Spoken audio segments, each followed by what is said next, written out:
గ్రామాలలో ఉండే యువకులు గ్రామాలను అభివృద్ధి చేయడానికి ఎన్నికల్లో పోటీ చేయండి, ఎన్నికల్లో గెలవండి, ప్రజలను గెలవండి. ప్రజల మనసు గెలిస్తే ఆటోమేటిక్గా పదవి వస్తుంది.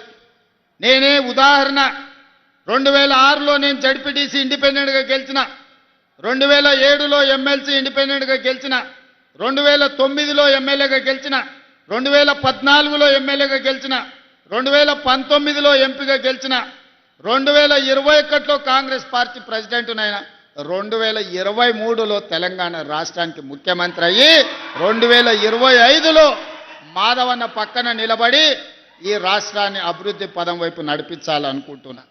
ఇవన్నీ ఎలా సాధ్యమైనాయంటే ప్రజలు ఆశీర్వదించితే సాధ్యమైనవి. దళితులు, గిరిజనులు, ఆదివాసీలు, పేదవాళ్ళు, మైనారిటీలు అండగా నిలబడితేనే ఇవన్నీ కూడా ప్రజల ఆశీర్వాదంతో వస్తాయి, కొనుక్కుంటే రావు. అందుకే ఎన్నికల్లో పైసలు ఖర్చు పెట్టకండి, ప్రజల మనసు గెలవండి, గ్రామంలో ఉండే సమస్యల్ని పరిష్కరించండి, గ్రామ సమస్యల మీద అవగాహన పెంచుకోండి. అందుకే ఈనాడు ప్రభుత్వం R&B పంచాయతీరాజ్ శాఖలో దాదాపుగా 20,000 కోట్లతోని 10 సంవత్సరాలు వాళ్ళు వేయకుండా వదిలేసిన రోడ్లను ఇవాళ వేస్తున్నాం.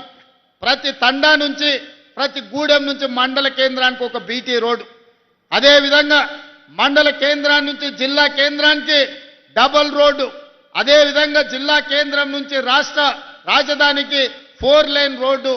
ఈరోజు ప్రణాళికబద్ధంగా ప్రతి ఊరికి రోడ్డు ఇవ్వాలి అనే ప్రణాళిక తీసుకొని 20,000 కోట్ల రూపాయలతోని R&B అండ్ పంచాయతీరాజ్ శాఖల ప్రతి తండకు, గూడెకు, అడవులలో ఉండే మారుమూల గూడానికి కూడా ఇవాళ రోడ్లు ఇవ్వదలుచుకున్నాం.